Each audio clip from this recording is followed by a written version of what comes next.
Halo semuanya, perkenalkan nama saya Anggi Subianti dari kelas 12 Akuntansi 4. Di video kali ini saya akan menjelaskan mengenai pencatatan jurnal metode periodik dan metode perpetual.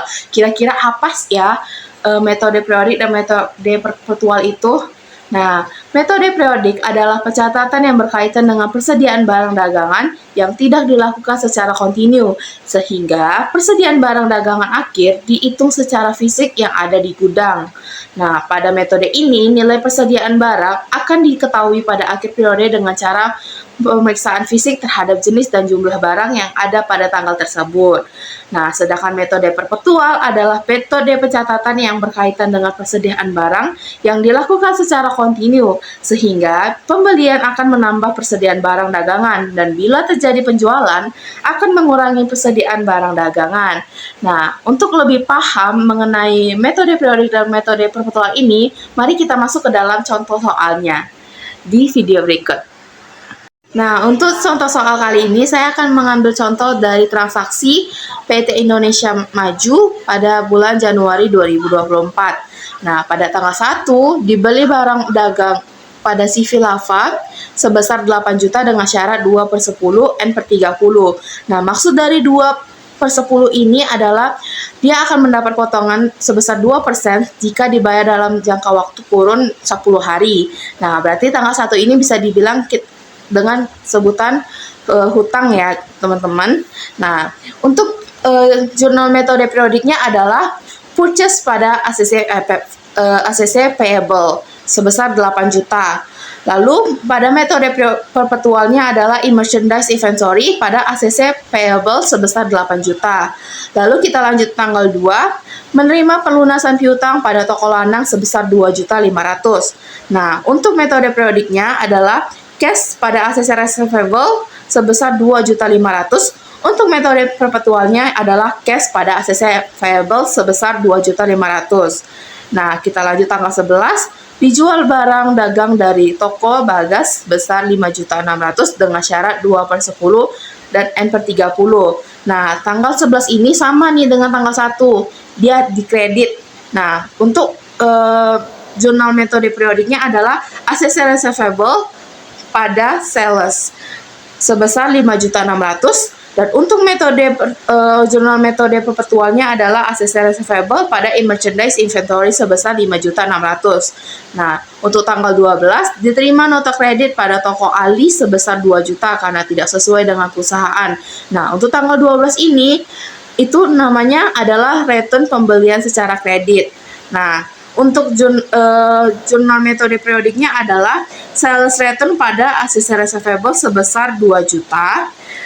Untuk jurnal metode perpetualnya adalah merchandise inventory pada ACC receivable sebesar 2 juta. Lalu tanggal 15 juga dibeli peralatan sebesar 200.000 dan perlengkapan sebesar 250.000 secara tunai di toko Bintang.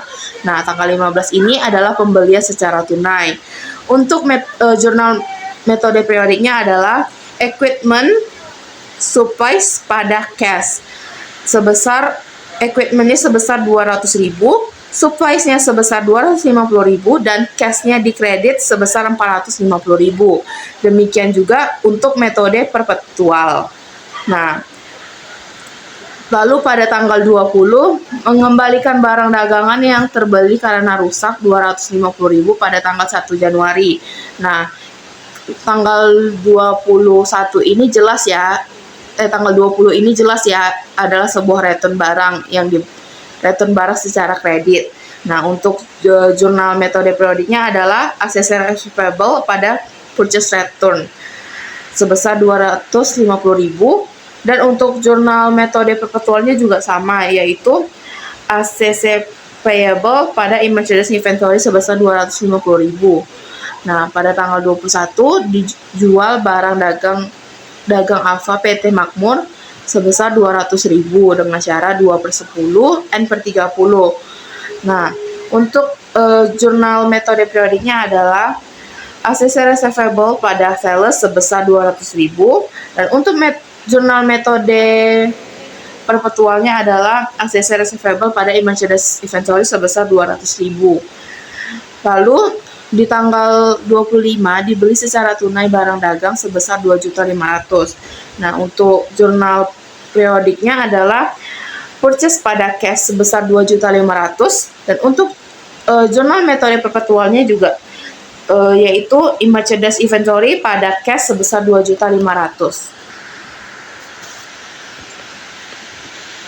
Lalu kita lanjut lagi di tanggal 27 dijual secara tunai barang dagangan sebesar 5.600.000. Nah, untuk jurnal metode periodiknya adalah cash pada sales sebesar 5.600.000, dan untuk jurnal metode perpetualnya adalah cash pada merchandise inventory sebesar 5.600.000. Lalu kita lanjut pada tanggal 28, diterima kembali barang yang telah terjual pada tanggal 11 Januari sebesar 2.800.000. Untuk jurnal metode periodiknya adalah sales return pada accessory receivable, dan untuk jurnal metode perpetualnya adalah merchandise inventory pada accessory payable sebesar 2.800.000. Begitu juga dengan jurnal metode periodiknya.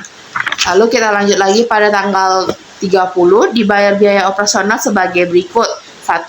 Wages and salaries sebesar 4 juta, advertising expense sebesar 2 juta, telepon, internet, dan electricity expense sebesar 1.500.000.